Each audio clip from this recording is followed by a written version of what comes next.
Welcome to the section of our podcast we call In Conversation With, where we sit down with sports industry experts, women in sports, and thought leaders and pioneers within the industry to discuss working data-driven, increasing visibility for women in sports, and leveraging tools such as a sports customer data platform, a CDP, to propel your sports organization to the next level. Our guest today is Arianna. We are so excited to have you on the podcast. But before we start, how about a little icebreaker? What's your favorite quote or expression or motto, and why is it your favorite? One that I think I've lived a lot of my career by is it doesn't have to be pretty, it just has to be effective. And I think that works for a lot of things. It definitely worked when I was playing football and as a goalkeeper. In some countries, they want it to be very pretty and you have to do the exact technical movement that the coaches are after. And other coaches are just save the ball. It doesn't have to be pretty. It can be just throwing yourself at it, saving it with your fingertip or the tip of your shoe rather than fully palming it. But I'm getting too technical on football style. And so I think that also works in the business side of some of the stuff I do now of I just need to move forward and continue propelling the game forward. It doesn't have to be perfect or beautiful or high quality. I mean, I'd like to think we're high quality, but it doesn't have to be extremely thought and just push so far. Just start moving things in the right direction, and that's what's important. So I would say that's the quote that I usually live by and try to continue to work by. Yeah, that sounds so awesome. And I think it's super relevant for mainly women as well out there. It doesn't have to be super pretty. Like there are studies that show that women actually suffer from imposter syndrome more than men, and that we overthink things and we want to do this in a perfect way. We want to do it that way, blah, blah, blah. And so, Exactly. And if it's not perfect, then we don't post it or we don't let it out, or we over critique ourselves so much. Whereas just do it. Just put it out there. Just get it out there. Just do the work, and your work will speak for itself. It doesn't have to be completely perfect. yeah. And that really parallels what we say here at Data Talks: fail fast. It's like just keep doing it, and if you're failing, just keep failing fast and just keep iterating and just keep getting better, because the more you do it, the better it's going to become, instead of just kind of waiting there and procrastinating and trying to make it perfect and make it as pretty as possible. Absolutely. From being a professional football player and goalkeeper for the likes of Kungsbacka DFF and Paris Saint-Germain, to being a community manager, a co-founder, to graduating from the Football Business Academy in Switzerland, and transitioning to sponsoring and women's business development side of things at Paris Saint-Germain, and now being a director of women's football at Next Sports, it's fair to say that you have done a fair bit within the sports industry. What about the sports industry has made you want to commit to it and give so much of yourself? I think just being an athlete, once you're an athlete, you're in the sports industry. I don't think people necessarily always look at athletes the way they should, as not just commodities in the sport that they're playing, but actually a commodity that can add value on the business side, on multiple aspects within the game. And I guess the business side could be broken down to different aspects, but you have athletes that have studied different things. You have studied that experience different things. And I think they should be used more. Maybe used isn't always the best word or a word that we like, but you should talk to your athletes and ask how they want to be represented, how they think fans look at them, what different social and digital aspects should this company be using, because the fans are not just athletes, but they're fans of the sport, they're fans of other sport, they're fans of other players on the team or within the organization, and they have a finger on the pulse of what's happening also in the community. And I think that they're a huge asset that are overlooked a lot of the time. I'm digressing, I apologize, but so I would say that I've always been working in sport. I just haven't always been in the boardroom of sport, but I've always been working in it. And so it was a natural progression for me to continue to want to develop the game that I've given so much of my life to, just hanging up my boots and putting on a suit, just slightly different. But outside of sports, though, is there an Arianna Criscione, or are you just completely sold to the game and you just live for sports now? I mean, I would say that sport has always been a major part of my life and how I've lived my life. When I go on vacation, I have to work out because it's always been a part of my job, and I have to make sure that I'm fit. And I think that's crossed over even now. I mean, I've only been out of the professional game for 9 months now. I would have to calculate, but something like that. And I still work out every day, sometimes twice a day. I want to keep that athletic mentality. I work out differently. I wish I could be outside more, as football let me get a lot of sunshine that I think I'm missing vitamin D. But I think that's really important to keep that aspect of my life and intertwine the two things.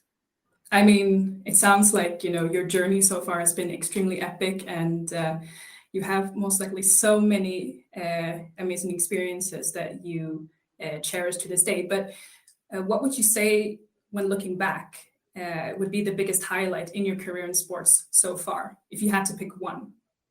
I don't think I can pick one. I think it's impossible because I think I can go back to the little girl who was so excited to make a select team. And at that moment in my life, that was literally the biggest thing. And had not that happened, then none of these other dominoes would have fallen. My life wouldn't be where I am today. So you'd have to say that that had to be pretty monumental to the first cap with the national team playing for Italy.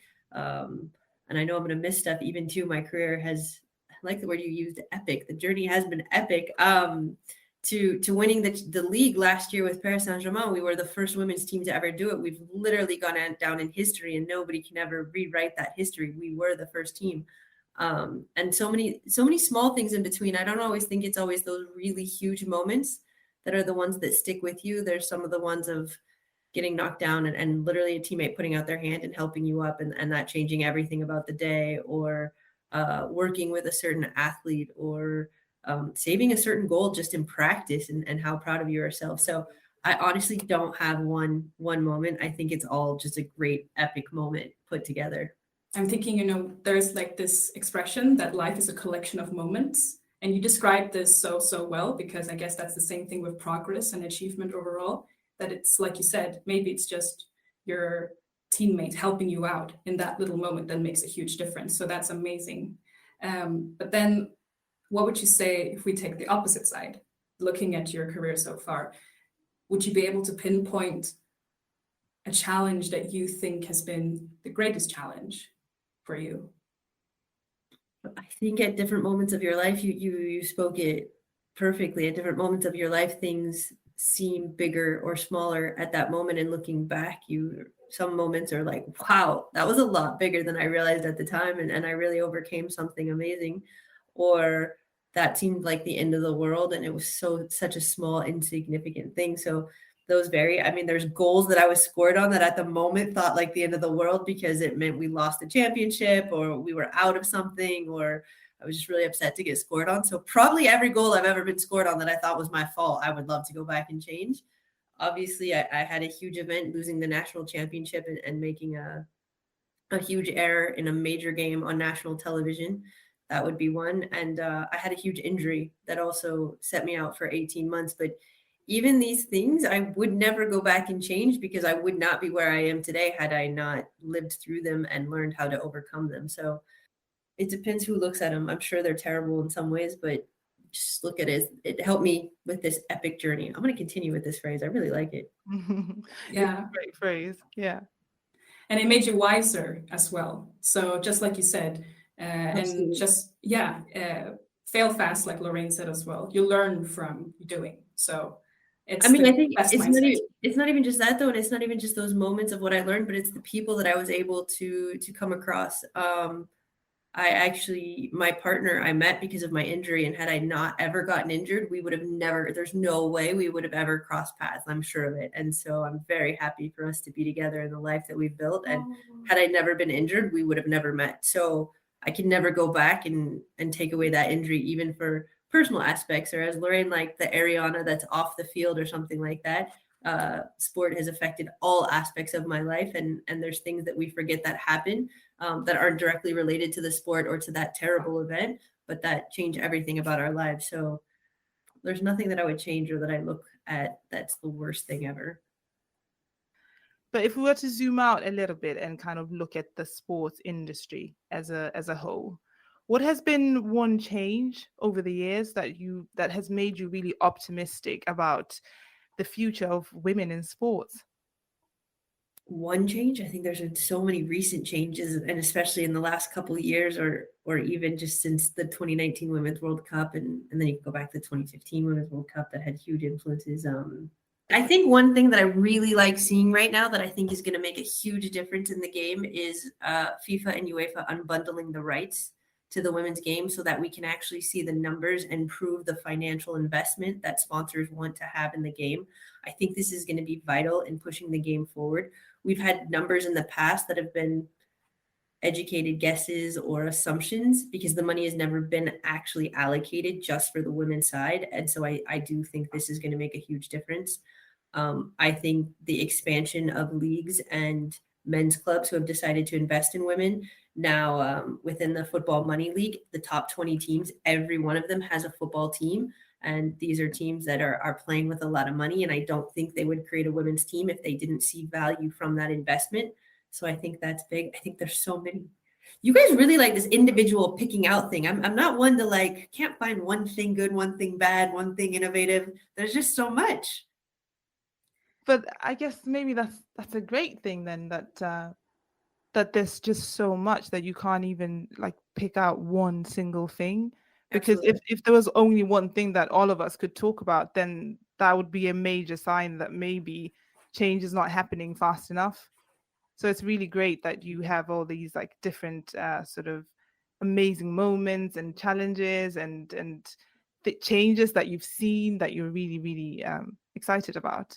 I mean, I think another great thing that we have to touch upon because it's so current at the moment is the fact that Barcelona sold out 91,000 seats at the stadium. This is the record for all football thus far in Europe for the season. Not even a men's team has sold it out. And I don't think anybody's going to be able to come close considering that men's Champions League will be at Stade de France, which is a smaller stadium. So it won't even be physically possible. So it's a really cool number. And now they've already announced that they've sold out for their match against Wolfsburg, which means they might be able to beat that number. I'm not sure the exact, those smaller numbers in the hundreds of how many more people can have tickets, but this is just amazing for women's football and looking forward to Women's Champions League going to play at Allianz. Well, I'm not sure we're supposed to say Allianz Stadium, but that's fine. In Turin for Women's Champions League. If they could sell out that final, it would be the first final ever sold out. And these are huge things in the women's game. When people say nobody cares or nobody pays attention, people bought tickets for all of these games. So that's extremely impressive. I'm having a moment right now. So if it seems like I have nothing to say to what you say, it's just because I'm having an amen moment. Perfect. Yeah. But maybe let's look at the contrary. We know that great things are happening and we're very excited about all these great things that are happening. But what is one or a few things that you have noticed that you would have loved to have already changed within the women's sports industry, and that you're sort of looking at and thinking, I thought by this time we wouldn't have this issue? I don't think I have an answer for that one, just because one part of me would love to say, I wish this all would have happened a decade ago so that I would possibly be able to be on the field for these things that are actually happening.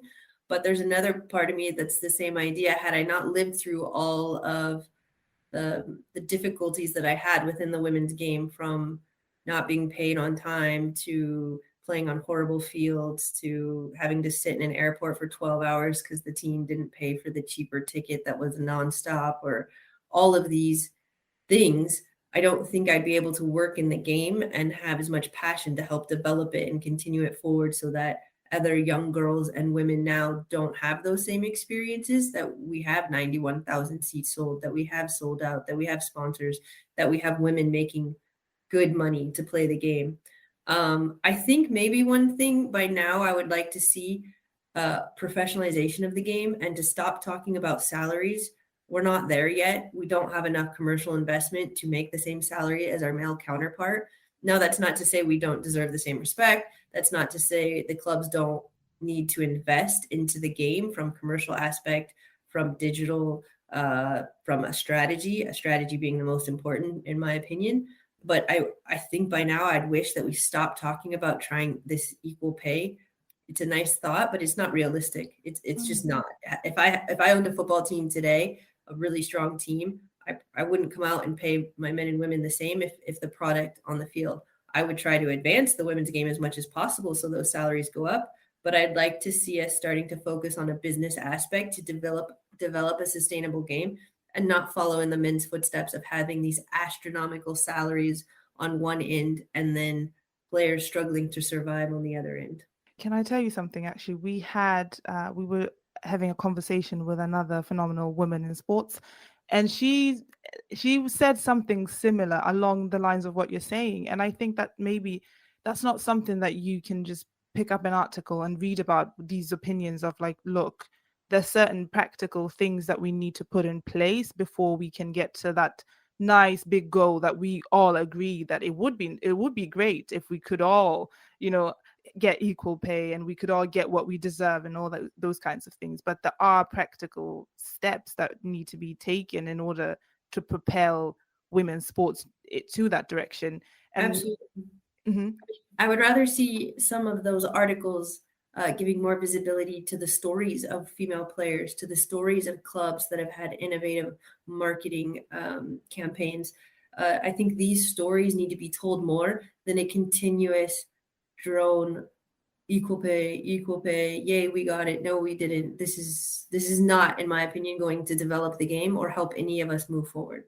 That's really brilliant to hear that other side, because like we mentioned off of the podcast, it's the whole idea and the whole aim of this is to get all those different perspectives and different inputs versus just getting one sort of monolithic input that if you Google searched like equal pay in sports and read articles, it'll probably all be the same article but just different authors and different publications, you know. So it's really, really great to hear that input from you.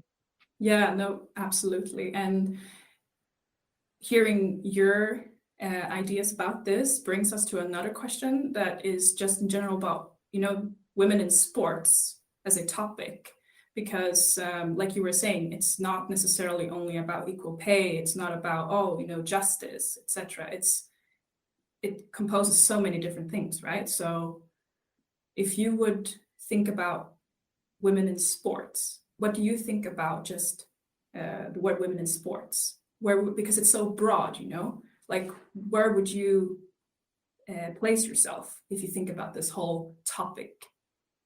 Very broad question, I know. So yeah, that's a really broad question. I feel like we could go in so many different directions. Where do I place myself in women's sports? I place myself, there's a massive bubble. I place myself right inside of it. Not at the epicenter by any means, but definitely close.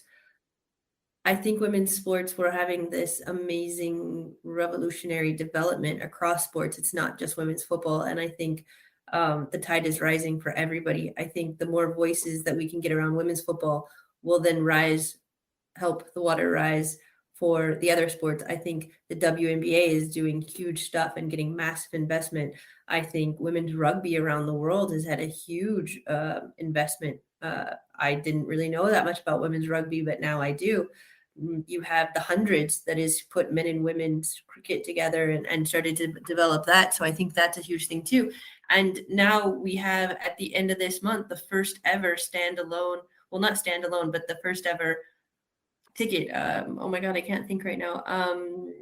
The headliners is a women's boxing match at Madison Square Garden for the first time in history, will be played or bouted out at the end of this month. So that's amazing. Madison Square Garden has never headlined two women, and especially in a sport like boxing, people say women's football is more masculine, but we can all admit that a lot of people might find boxing too. And so two women are going to go to head, and they're also bringing in huge prize money for both of them and a bigger spotlight on the sport of boxing. So that's also amazing. There's just so much happening across the board. And I hope that the small impact that myself and my company and my colleagues at Next Sports are doing is helping all of these sports across the board for women's football to get that visibility, to get the sponsorship money, and to build the strategy that we can keep ourselves going without the help of outside government funding, male funding from the men's sports, from the men's side of the game and in different aspects. So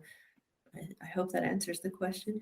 Oh, absolutely. I mean, the way I see it, like you're basically describing a positive ripple effect, right? A movement that it starts somewhere. And that's something that we see as well with our Women in Sports initiative, it's a movement, right? It has to start somewhere. And as long as we start and push, progressively, the movement will spread. So it sounds like you're on the right path and doing an amazing job. So that is an epic journey once again, right? We're going to keep this epic journey going. I plan on making my entire life an epic journey. Not really sure where or when or how it's going to go, but you're already doing it. You're already might turn out to be more like the Iliad, but I don't know. That is also awesome. And that brings me to another question that is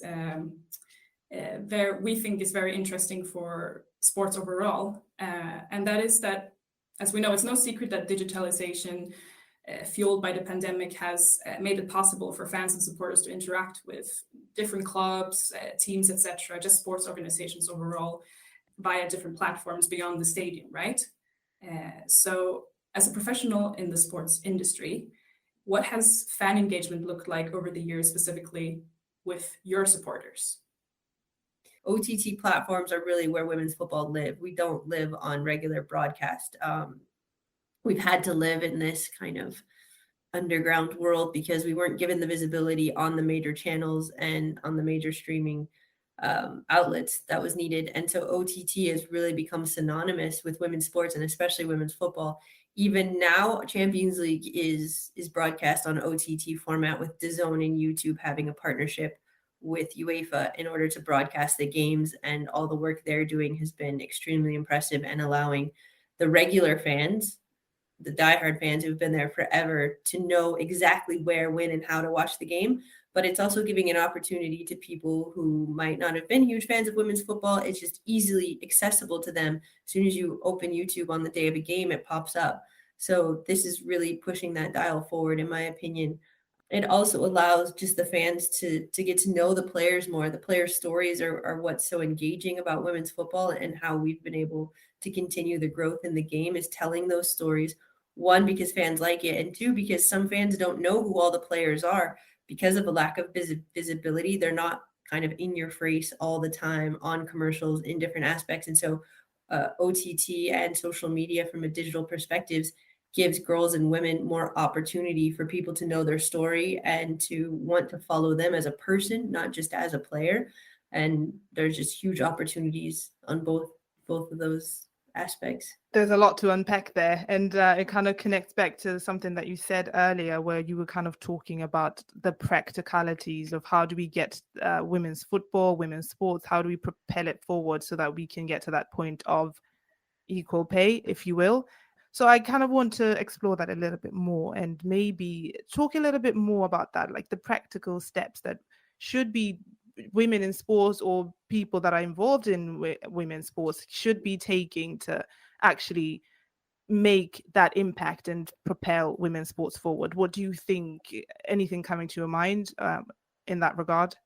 I mean, absolutely. It is literally what, again, myself and my colleagues are trying to do through Next Sports. Is we want to build strategy. We want them to have a plan. We want you to look at your club, organization, even a sponsorship package, that women's football, women's sport is still at an infancy, that it's almost like a startup. And so you need to have a plan where you want it to go and how you're going to get there. This plan will clearly be agile, just like sports. You never know what's going to happen. The score can change. It can start raining or snowing and you have to pause the game for a minute. But having a strategy and being able to align yourself and everybody internally in your organization aligned on where you're trying to go is really important. And we really want to stress that what is your 5-year plan, 10-year plan from a performance perspective, where you want to be in the league, how many championships, if you're just trying to move up a league, if you're just trying to stay in the league, you understand your own personal performance abilities. If you want to be winning, how do you go from moving into Serie A, for example, and then winning it to get into Champions League, to get the funding that Champions League is now distributing amongst women's football. Obviously, I'll use football because that's the sport I know best, but it's happening in crossover to other sports where more funding is coming in depending on where you are in your championship, from sponsorship money to broadcasting money. These are now becoming very important, just like in the men's game. If you play in the Premier League, you want to play Champions League because the amount of sponsorships and the amount of broadcasting money is super, super important. And that's trickling into the women's sports. And so having this strategy of how do you get there is extremely important. From our perspective, we've seen and we know that even top men's clubs do not actually have a strategy about where they're trying to go or what they're trying to do. They might know the end result. Okay, we want to be in the top 5 at the end of the season, or we want to not be in the red on our balance sheet, but they don't actually have a strategy of how do we not be in the red? How do we actually make sure we stay in that top 5? What is the human resources that we need to put in certain situations? How much money can we buy players? Should we be investing in buying players, or should we be investing in our academies and building the players ourselves? There's not a blueprint for any of this for any club. It's really going to depend on the values and the finances and the ownership structure of that club. And so we are trying to put ourselves in the best possible place to help these clubs and rights holders with these types of things through strategy. That's so amazing. And like strategy is something that we completely believe in, as you can imagine, being like a CDP provider in sports, trying to get sports organizations to start collecting their data, start analyzing that data and start using it to actually fuel your decision making, and don't just hope for the best and kind of hope that it happens and then you stumble upon it and it happens, but rather be strategic, rather be intentional, rather have the goals and all those kinds of things. So yeah, that's pretty epic advice. But so far we focused a lot on the sort of organizations, the business side of things. But what about the individual woman in sports? Like, would you have any advice for that person, especially like today, like there are more opportunities, the industry is getting better? What sort of advice would you give to a woman in sports today? I think I'd give the same advice today as I would have given a decade ago. Just keep doing it and go at your dreams unapologetically and stubbornly, and don't let people tell you you can or can't do something. Just keep going. Another advice that I would give, and again, I don't think it changes today with the progress that we've made, is that we need more women in the business of sport. And that just because you didn't make the national team, or you didn't go as far in the game, or you weren't an international player or professional player, doesn't mean you can't work in sport and help drive sport forward, whether that's on the women's sport that you played or working in men's sport and giving a broader view of the women's perspective within those games also. And that women who are professional and international players have the opportunity to cross over into the business of the game. A lot of times, most professional athletes, and especially women, are told that the only thing that they can do is coach. I wish I had $1 for every time somebody asked me if I was going to become a coach. I am not going to become a coach. I should not become a coach. I will not become a coach. I think a coach is a very specific calling that's designed for certain people that are good coaches. And I am not one of them, nor should I be, just because I played the game. And too often we get professional athletes that want to make a difference in the game, and they believe that's their only outlet, and they're not really coaches. And then it doesn't work out and they fall out of the game because they don't know any other way to continue on this path. And so I just think that we need to show these avenues into sport and how athletes can move through these roles and continue to make a difference. That's so amazing, because representation at every single level is very important, and that's really how you change any society, industry, whatever it may be. We just need people present. We need more women in across the board in all sports. And just as we're about to round off this amazing conversation, is there anything specific that you guys are working on that our listeners should check out and sort of get even more, like, greater insights on exactly what you just spoke about? Yeah, I mean, we published a report this past January that we're really proud of, called Enabling Women's Football to Disrupt the Industry. And it focuses on 4 main aspects: obviously strategy within the game, but how can that strategy then be divided up? And so we talk about the organizational structure within different sporting entities, increasing visibility through digital sponsorship, and driving fans strategically. It's great that you want more fans to come to your games or follow you on social media, but how do you actually do that? And then once you have that strategy, how do you implement it? And so those are things that we're working on. And through our report, which we're very proud of, we've hit on some of these topics. And it's not just coming from us. We enjoy our knowledge on the game, but we also really want to democratize that. And so we spoke with other experts within the industry and brought them together and included their ideas into this report.